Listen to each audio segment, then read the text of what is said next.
Hey guys, welcome back to the Houstonian Review podcast and magazine, where we highlight only the best of Houston. So make sure to follow me, Ruben Stunner, and also the magazine, the Houstonian Review online. We have Fly Girl Jen. Make sure to follow her at Fly Girl Jen, all across the boards, all social media platforms. And today we have the honor of having El Rey de Indie Films. Please introduce yourself, sir. You got it. Hey, a pleasure to be here with the Houstonian Review podcast. Juan C Vazquez, You Got Films. You can follow us at You Got Films on Instagram. Social media, it's the Squad Movie on Facebook. You want to go ahead and add us to that, You Got Films. And then check out, the trailers for the Squad, of course. Ooh, fantastic. Awesome. So You Got, I like that. Tell me, how'd you come up with the name You Got Films? Well, you either got it or you don't. So that was the whole concept. Like we feel like if you're part of You Got, if you're a You Got project, it's something hey, you got it. Like, it's good. It's a brand. We're building a brand. We're separate. It's Eurocentristic in the sense that, where it's international. We're an international brand. We want people in Russia watching our shit. We want people in Thailand watching it. We want people in Detroit, everywhere. And how do you spell that? It's a very unique spelling, correct? Yeah, EUGOT. Entertainment you gotta have. Oh, yeah. I like that. I never knew the story behind that. I'd seen that in your social that you had that. Yeah. Shout out to Darren Burnberry. He was with me when we kind of came up with that one. Oh, awesome. Now, Fly Girl Jen is also in the entertainment and, not entertainment, but the film industry, and she's been in movies, all that stuff. She does the business end, the acting aspect of it. So I know you got some really cool questions for him. I do, because we have some common cast members in our films, and he's got some big names and amazing talent, and I can't wait to hear his experience with working with Robert Lasardo. Oh, wow. And the Squad film. I'm just excited to jump into all that. But before we do that, let's go in chronological order of your life. How you got interested in the entertainment industry, what was your first project like, how much you've grown through that since then, and all those things. Let's start from there and then get to the Squad movie. Yeah, I was one of those kids. I knew what I wanted to do. I made my first film in high school, and we had a project, and we had to film something for school English class, and I got all the my boys together, and one of them had a camera, one of them had this, and one of them had the location, and I just put it all together. And we were filming. It was called The Invisible Genius. I'll never forget I grew up in Milwaukee, Wisconsin. So the police department rolled up on us while we were filming, and we told them we go to high school right there, and somebody called because we had a drug deal going on. I was filming the drug deal, and so did they think it was a real one? They thought it was a real one. Gosh, that's hilarious. Okay, so you're from Milwaukee? Milwaukee. Oh my gosh, I assumed that you were from Houston. So when did you move to Houston? Oh, I've been in Houston since 2004. Houston's my home. I love Houston. I've made 5 films here. They all started on the north side of Houston. It started my first film, Through the Valley, and it just kind of turned into where it's at now with the Squad, making real stories based on Chicanos, Latinos here from Houston. So, starting off, were you more behind the camera versus in front, or were you always a triple threat or quadruple threat? Yeah, no, that's a great question. I differ from a lot of people because there's a lot of guys who are triple threats, wear a lot of hats. I don't get behind the camera. There's guys that are way more talented than me behind the camera, so I'm not going to take that job from you. But it's been my experience that I was the better actor than a lot of people. It's been my experience that I was the better writer than a lot of people. Things that I know that are my strong points, I'm going to always stick to. What is your creative process like whenever you're developing your characters? Do you come out hard with a big storyboard and a story Bible and everything, or do you let it flow with the actors, or what's your process behind that? Every project's different. There's some that you can kind of freestyle and move quicker with. There's some that you have to have more detail in. And, then it's also, too, your budget. How long do you have to shoot? Do you have time to be that meticulous? And then in my case, wearing all those different hats, I know how to push the project along quicker. We don't necessarily need that because you have, if I'm 3 people, that's 3 messages I just cut out. So I can do it all right there. Boom. So the project moves a lot quicker. That's incredible. So, like, let's rewind. You said you riled up your high school friends to do this first project with you. Did, like, your friends and family, like, kind of get like, okay, here he goes again? Or were they like, yeah, let's do this, and motivating? What was that like? What was your support system like? It was under the radar, you know. It was just, the project was called The Invisible Genius, and it was true to what it was. And then I go on to college, make my next film called What the F***, and that was a comedy. You know, it was like, what the f*** moments in a day to a guy, like, what the f*** can happen more and more and more. Ooh. Yeah. Ooh. Do you still have that project, like, around that we could see? It's around somewhere, you know. I got a friend probably holding it hostage somewhere. Where can we're you... skipping a lot of years. So let me just kind of, you know, so then, you know, when I was in college, I actually met Jesse Borrego from Blood and Blood Out, classic. Everybody knows Blood and Blood Out. And he invited me to work on a film. That kind of got me into the business. I mean, you know, at that time, I wanted to be in the business so much. I drove 1,000 miles to go work with this director I wanted to work with for free. Right. You know, and at the end of the project, he seen me hustling, doing so much work. He goes, "Hey, I want to give you something I could, you know, don't worry about it. Maybe on the next one you can pay me." And just from, like, you know, having his back like that, he taught me a lot. You know, so that's kind of how I moved up quicker in the game, is just by studying with the right people and learning the business quicker. Because it's a business. It's not just, oh, I want to make a movie. You know, right. This is why it's called show business. It is definitely a business, and to be able to be in the business and be humble enough to understand that you need mentoring also. So hats off to you on that, and to honor him while you're on the podcast. That says a lot about your character. Shout out to Efrain Gutierrez, the first Chicano filmmaker. Awesome. That's incredible. So what are your aspirations moving forward with the squad? Where do you see it going? It's my 5th film, so you got to understand, you get better every time. And just like what I was able to put together with this one, the talent, like you said, Robert Lizardo, like Rob, you know, shout out to Rob. The thing about him is there's a script, and then sometimes you can take things further. You can film more. Some guys be like, I got to call my agent and say, hey, I'm going to do another scene so we can charge you more or whatever, or slow down the project or whatever. Him, no, let's do it. Boom, boom. Like, we literally added more in as we were going, because he was so into the character, which was great. You know, him and Tyler Gallant, they were just amazing. You know, Tyler really knew his character. Rob really knew his character. And those guys just, like, I mean, it's the squad's an ensemble. It's really so many talented actors that I've had access to, that I've put together on this one. Some of these guys, this is their 4th film with me, you know. So that it's like kind of like, you know, Scorsese with De Niro and Pesci and all those kind of, like that, those kind of guys. Like, we've built that kind of camaraderie with each other. That's awesome. So let me ask you this question. What is your, I guess, out of the 5 films so far, what is your favorite? Which one has had the most impact? Or your favorite one, I should say. Okay, so each one is impactful for different reasons. My first one is my baby, Through the Valley. Like, that's a film project. It's, you know, if you haven't seen Through the Valley, it's on Amazon Video. Watch it. It's historically the first Mexican-American film shot in Houston, Texas. It's about a Chicano activist trying to save his community. While reaching out to his brother, who's a drug addict, he gets accused of murder, and as a public defender, you know, a black woman who has to defend him. And so it's the whole story behind that. And that was the first real project I did in Houston, Texas. And that had Danny Trejo in it, Noel G from Training Day, Fast and the Furious. You know, myself, that's actually my first acting debut as well. So that one, you know, that was, that's just, it was just an amazing time, man. Like, we were at Sundance promoting it, we're in Vegas promoting it, we're in LA promoting it. It was like, you know, you do laps in the game. That was my first, you know, lap in the game, and it was a fun lap. Yeah. That's awesome. How long ago was that? Okay. That was the process started, you know, but in 2005, I was already, like, running through north side of Houston, getting people together to do the movie, like figuring out who wanted to help, who was down, and, you know, you just start picking up steam. And I mean, it was an amazing ride. By 2006, I had the money to do it. I had, you know, I had an investor, I had a mentor. You know, shout out to Wade Houghton, man. That guy was my second mentor. You know, he was a guy who really took me under his wing and, you know, helped me with a lot of stuff. He was the president of Sealy Real Estate, second largest real estate company in Houston, Texas. And I cast him in my film, and he came on as a producer, and, like, we took it to another level. Awesome, man. Awesome. Now, let me ask you this. You know how some producers and directors and stuff, you know how, like, for example, what was what was the big one? Was it? I don't know why my mind went blank right now. What's the big one? Not Scorsese.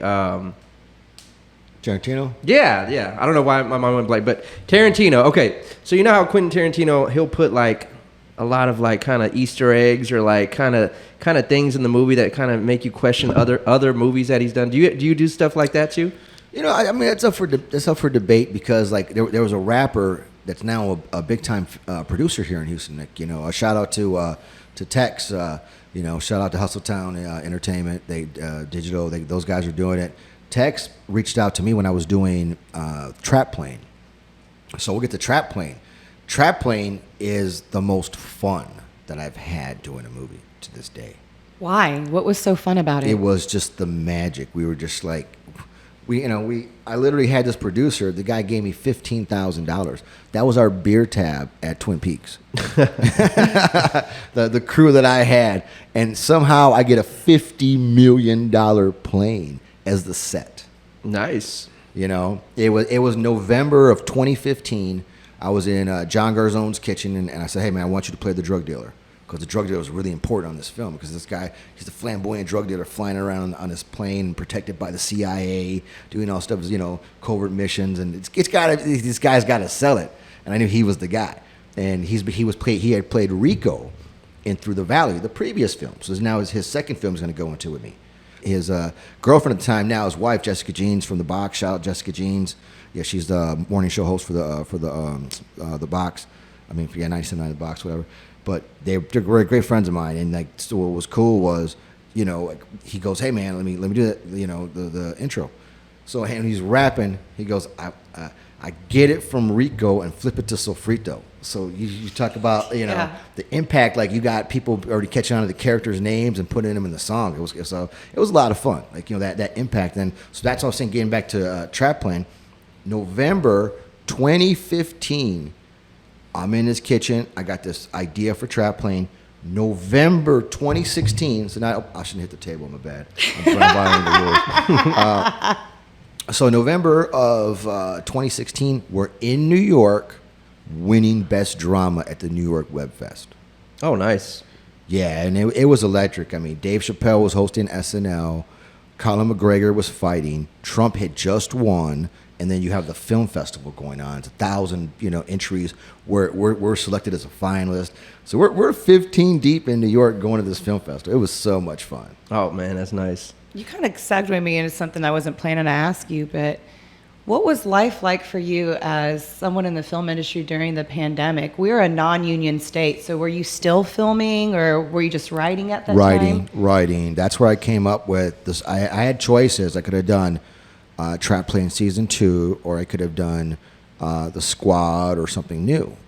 You know, I got some other projects still like in the works. We still have in development, Food Truck Killer, Northside, the series. Now, for those that don't know what The Squad is about, tell us a little bit more. So The Squad, this is my new project right now, The Squad, Rise of the Chicano Squad. The Chicano Squad existed in Houston, Texas from 1978 until roughly 2010, and eventually it was disbanded. But when they came about, Houston was the murder capital of the world. It was Houston and Detroit where all the murders were happening, and at the same time, Houston was a boom town. You know, it was Magic City. There was money here, shake and bake. You know, everybody was coming, but there was also this crazy underbelly of evil going on in Houston. And so, you know, it was, you know, like literally, if there's 200 murders, they might solve one if they're lucky. The person turned themselves in. You know, like it was ridiculous. So eventually they put together this detective squad, and they would go into the Spanish speaking community and, you know, and become friends with it and pretty much, you know, be able to help solve those murders. And they got to the point where they were solving 80% of their murders. I mean, they were amazing, you know. So they definitely had an impact of making the community safer in one way or another. Nice. Now that brings us up to why you landed on the cover here. So we shot this here in the studio, in like maybe 40 minutes or something. Yeah, man, that was like the quickest photo shoot I've ever done. But you know, I came prepared. I was all, you know, I did a Fly Girl Jen makeover, you know. Yeah, just real quick. And once I saw this shot in camera, like, you know, on the screen, I was like, you know what, I think that's the one. And then he's like, man, that is the one. Yeah. It's like, okay, well, we're gonna do this in black and white, and we're gonna make this look like this. That's it right there. That was a money shot right there. I was like, wow, I didn't know it was like, that appealing. Oh my gosh. So you got a lot of your momentum is pretty strong right now. You got a lot of stuff going on. So what else you got coming up? Yeah, so right now I'm actually writing a new script with Tyler Gallant right now, and that one I'm really excited about. I have some scripts that are, I have a new agency representing me, and so I'm getting more doors are opening up for me right now. It is crazy. The Squad was the right move, like you mentioned. What did you do during the pandemic? Yeah. I focused on what project did I want to do, because when we talk about all the projects that we've done, Trap Plan again was the most fun. And it made me so relevant again. I mean, we dominated that year, like as far as film went. Then my next one, sponsors. I think that when I was trying to go a little too commercial, and so that wasn't as fun to me. Okay. And then so the next project was like, well, what do you want to do next? What do you So I definitely wanted to have my heart into the project, and also something that was viable. We could market. All the above. Like, what's the right project for me? That's when I really, had time during the pandemic, to go ahead and figure out that question. Hey, what do you want to do next? And that's when I did the Squad, and it just worked out great. It was one of them things where when the key fits, you keep doing it. If the key don't fit, don't try it. Speaking of the Squad and the key fitting, let's talk about that epic car that you have and how that came about, and more of the nuggets like that of history and the timeline that you're trying to put into the Squad. Oh yeah, definitely. We projected that we wanted that car, and then shout out to Jeff Caperton. He's a producer on the Squad and actor. He reached out to Tim Whitaker from the Houston Police Union. Thank you to the Houston Police Union for giving us permission to use that car.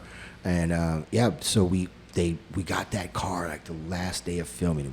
It was amazing. It was just like the cherry on top, to the whole project, like to get that car. And The iconic car. It's so iconic. Like that is 1980s Houston police enforcement. Right there, boom.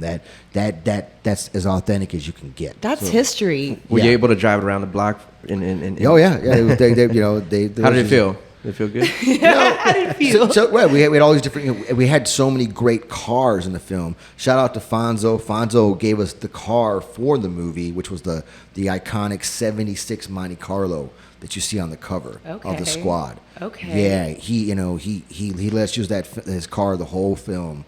Really just came through for us. It was amazing.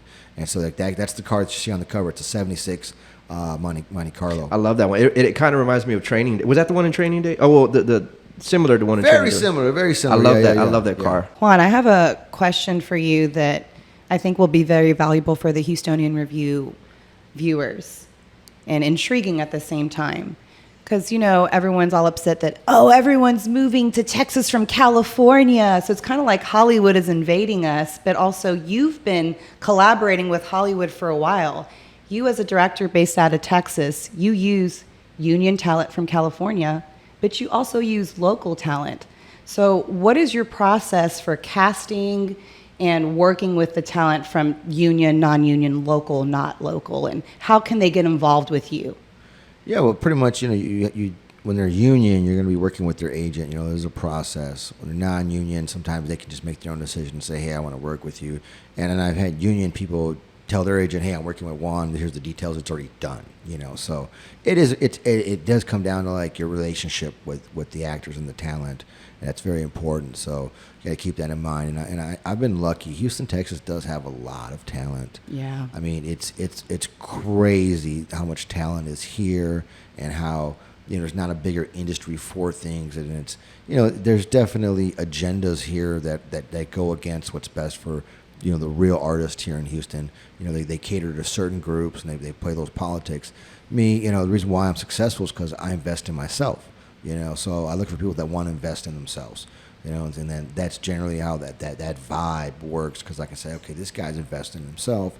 This guy he's not looking at me as a stepping stone. He's not thinking that, I'm going to wave a magic wand and all of a sudden, he's going to be in a Bentley or he's going to be, at the Oscars with me and, it doesn't work that way. You got to put work in, everybody knows that. So I like for people who always like to put work in and are investing in themselves. And I think that shows, it shines. Like it's an energy that you can relate to real quick. And I think, I've had that energy in the past and that's helped me get to where I'm at. And I think I look for people who have that kind of drive and vision for themselves.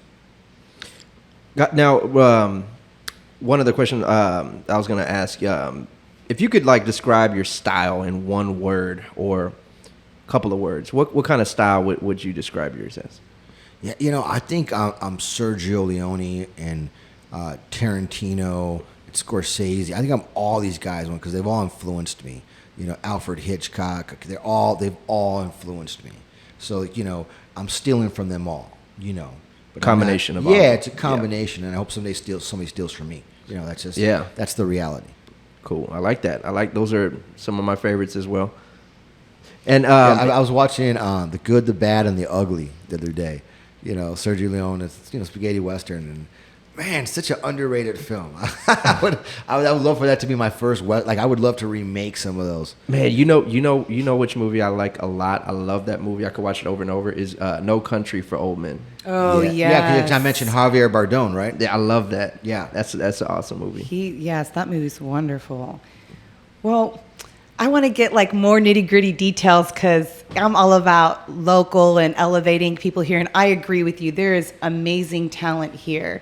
So anyone that's inspiring to be in the film industry in Houston, do you ever put casting calls out or do you go with specific agencies here or do you let your cast kind of reference people? How does that work out? In particular, people are trying to break in here in Houston. What do they need to do? 1, 2, 3. Yeah, I think, you have to be involved in the community because I usually put out the bat call and then people know and then it just kind of spreads. And then I do most of my own casting because I found that nobody is going to take care of your baby better than you. Right. So here I'm going to give you my baby. You pick the clothes, bring me back my baby. No, I got my baby looking fly. Yeah, good. Yeah. Okay, cool. I like That's that. great. So follow him on social media is what we would suggest. Yeah, He'll You put Got up the Films. call. Follow us on You Got Films, and and a lot of the actors they know. I'll put I'll start casting them. We always add on more, but generally I get the main people that I want, and then I have backups. It's crazy. Let me tell you what happened on The Squad. We had a major actor from LA coming in. Something happened with the schedule, and then I found another local celebrity to replace him the day before. Because I always have people on backup ready to go, because this kind of stuff happens. And that's the thinking on the fly, is very important. You have to think on your feet, be able to it's like Tetris. If you can move that into that position. Oh yeah, That's a great way to say it. Actually, Yeah, I love yes, that. I love that's Tetris. perfect. Yes, It's another Juan C Vazquez quote for you. it's like Tetris. Tetris. I love that. Yeah, that really keeps you on your toes. Now, real quick, your up and coming project that's called Northside, right? Yeah, we got Northside in development right now. Tell me more, a little bit more about that. So Northside, all I can give you here is it's basically two rival families, and it tells a story that kind of picks up on some of where Through the Valley left off and some of my other projects. So it's almost like it's Through the Valley Part 2. Oh, nice. Yeah. Now, anybody that we can expect to see in there that I don't like to announce that stuff Okay. because that's until the ink is dry. I don't like to announce that stuff. I can just tell you it's a Juan C Vazquez film. You see, this is the brand, Juan C There you Vazquez. Actors work with me. I don't work with them. There you go. I love it. Juan, with this being a Houston-based film, and you referenced that the Houston Police Department let you borrow some cars, we have some history here. From what I understand, they let me borrow the evidence room, everything. Evidence. So from what I understand, this is based off of true stories, true incidents. I'm kidding about the evidence room. Oh no, not the evidence room. They pulled up with the car. Yeah, the Houston Police Union. Shout out to Tim Whitaker. Yes, they did that for us, which was great. Just let me tell you, that's awesome to see them working with the local community and filmmakers to make our films better and tell a true story and help get that message out there. So when you say you did a lot of research on this and the true stories, were all of these true stories based out of Houston. And how was that for you to be able to touch on those stories, but not tell too much to respect the privacy of the victims or people involved? Yeah, absolutely. So with the squad, I wanted to be very respectful with that. I didn't use anybody's life story, anybody's names, because you some of these people don't want to be in the spotlight. Some may. It doesn't matter. You got to protect everybody with that. So I just told the story from my perspective, information that's out there. Weave stuff together and told a new story because the characters in there are my characters. You see, the squad. We already have the Squad 2 done. The Squad 2 is Squad 2 murder book serial killer case, which stars Neil Koglinski, who was just in The Mandalorian on Disney. He plays Rich Rodriguez, and then Danny Trevino plays Ben Lopez in that one. So you got that coming out after the Squad 1, and then we're going to go right to the Squad 3, which will probably take place in the late 90s, which is going to be awesome. That's another project. So we got Northside, Squad 2, we got Season 2 of Trap Plane coming. So it's like, those are the next projects that I got coming. And then I have another one in development with Tyler Gallant, and then I have a comedy that Paramount's looking at right now. So I'm just constantly staying busy, with it. But back to what you were saying with the Squad, it is based on a true story, and you want to definitely see. For me, I think it's important to tell that their impact in real history. This really happened, So typically in Hollywood, us Latinos, we're only playing the drug dealer, the prostitute, the pimp, We're lucky to play a cop. And this one, these are all detectives, So it's great to show that, hey, reality check. We're not just this side of the coin. We're both sides of the coin, and we got to police ourselves, and we all got to make the community better one way or another. Now, one last question, then we'll probably be wrapping it up. But I'm just curious. So, how do you usually get your inspiration? How do the ideas come to you? How do you find yourself getting in that creative space? It's just inspiration, vibe. Where's your muse? Like, are you your own muse? Like, is your success your muse? It's one of the things. Like, what charges your own batteries? Does it come to you pretty easy, or do you got to kind of dig a little bit? I think everybody goes through their own process. It's energy. It's all about, hey, dude, does this make me feel good? And let me tell you, like, I had so much fun doing the Squad. I can't wait to have the budget and the producers to do another project like that. It's like you gotta take your time. I don't want to step in anything that's not right for me right now. I don't need to. When you have 5 films written, directed, produced, acting in, they're all good and relevant. 3 are on Amazon right now. Sponsors, the series is on Amazon. Through the Valley with Danny Trejo is on Amazon. Trap Plane, which won Best Drama in New York Web Fest, that's on Amazon. So you have those projects there for people to buy. That's what's out there. I'm just building my own brand. I have a feeling that the Squad will elevate things even further, and at which point your older catalog becomes a little bit more valuable, and people want to see more of your films. Gotcha, man. That's some good stuff. Well, your price just went up. No. Yes, literally. Quite literally just went up. Well, I think that wraps everything up, man. It was a pleasure sitting down with you. Yes. Hey, thanks for having me. Shout out to Houstonian Review. You guys check out this podcast. Ruben Stunner Studios. You need to get headshots. You need photography. This guy's getting me booked all over the place with headshots. I'll tell you right now. Hey, let's get it. All right, guys. Thank you. Bye, y'all.